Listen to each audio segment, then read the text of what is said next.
first time I heard about this amazing organization was back in 2018. They were organizing an event called TEDx Bamako, and I think we all know those TED Talk. The theme of that specific event was the Mali that we want.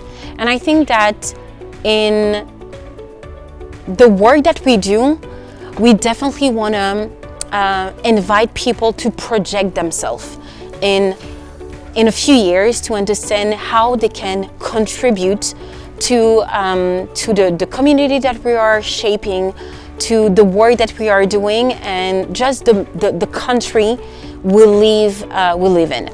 And obviously it was really inspiring talk, and I think that having that positive narrative, that positive approach is something that is really that identify clearly what Accountability Lab is doing in all of the different labs in the world.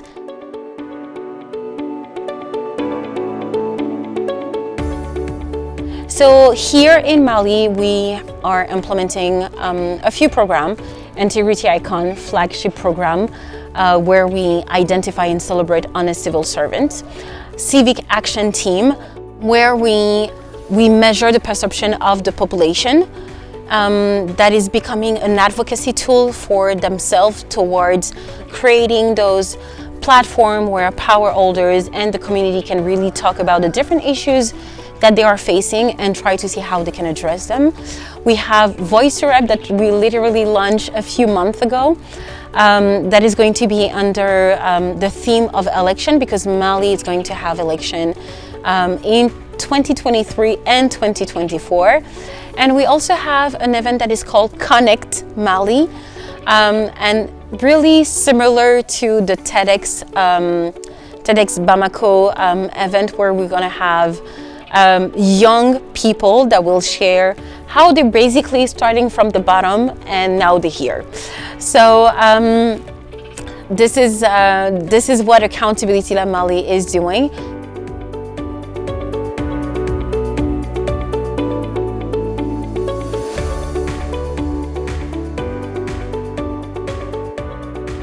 People need to understand what accountability is.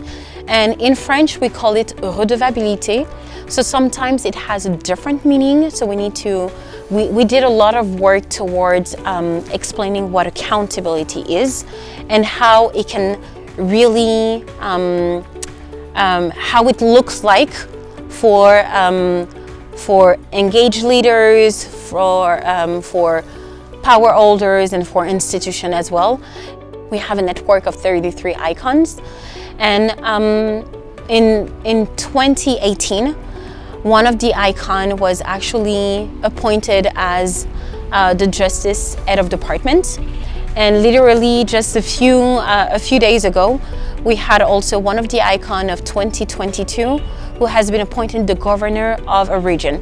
So for us, it's really important to have icon at such a strategic level, because one of our objectives is really to push for reforms within the different sectors.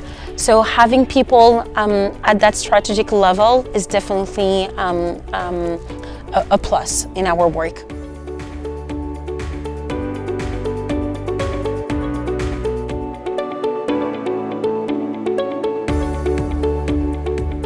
One of the things that Accountability Lab Mali is doing is really about voicing our concern on different platforms, whether it's regional platform, whether it's national platform, international platform. That's just that is really important. And not only we voice the concern of Accountability Lab Mali, but we also voice the concern of all of the different labs. Just a few months ago, in November 2022, I was part of a democracy forum that was organized by the Obama Foundation. And I had the amazing opportunity to actually be on a platform, on a panel with emerging leaders from different parts of the world, from university in the United States, from leaders from all over the world, and the President Barack Obama himself. So that was quite amazing. through the translocal network, there is a lot of learning that we do, and there is also a lot of cross-country program that we do, as Mali has been doing several with Niger, because we have a lot of similarities. We share borders, and we are hoping to implement other cross countries program.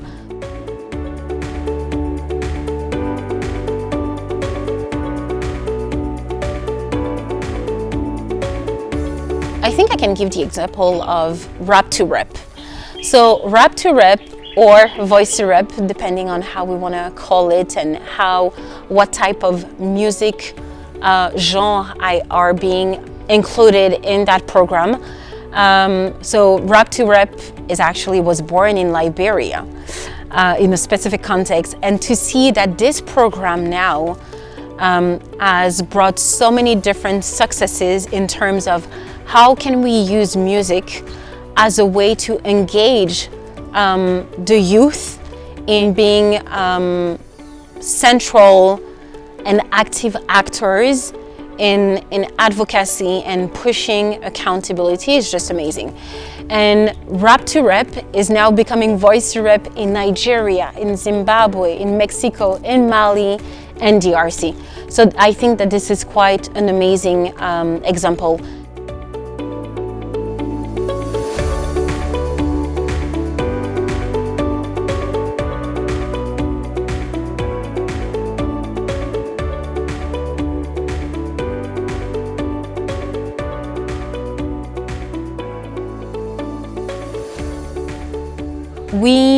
The team had the opportunity to have a day of reflection regarding that strategy, and the two themes that actually came as a priority for Accountability Mali are election and peace and security.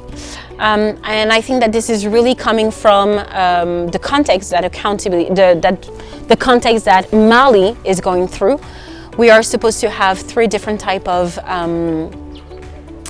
voting call, if I can put it like this. So we will have a referendum, and we'll have 2 different elections. So we will have the legislative election, we will have the presidential election, and a referendum on the new constitution. I think that peace and security, also considering the fact that Mali is a country where insecurity has been rampant since 2012, peace and security is definitely a priority, and we will see what can we put in place to really bring back that spirit of peace in Mali.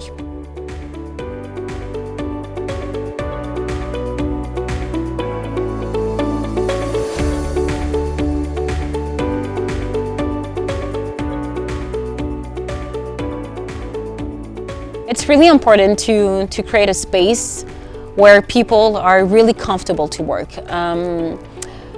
We spend more time at work than at home, so we need to make sure that that people feel comfortable, that we implement different activities or just a spirit of working that needs to be a teamwork, because when we all do it together, we just basically become stronger. And I think that something that is really, really, really important is feedback. Feedback is absolutely key, in the sense that if you want to make sure that people are engaged, that they are involved, it's important to ask them what they want. So for example, that day of reflection on the strategy was really a feedback coming from the team. And something that is really also important that we do is that at Accountability Mali, we try to, that space, that beautiful garden that we have here, it's a place for them to make sure that they can actually have a space where they can talk about the different issues such as accountability, transparency, integrity, the importance of democracy, the importance of the inclusion of youth people in the decision-making process, in in the inclusion of women. And we had several types of activities such as fundraising, or even whenever we participate in international platform, what we do is that when we come back, we actually do have a session where we share the different learnings. This is something that has been done from the Democracy Forum that happened in November 2022 in New York City, where I was part of a panel. So I think that there's definitely a lot of learning that we do, that we share with the different, with the team members and with the different program participants, as well as other civil society organizations. Thank you.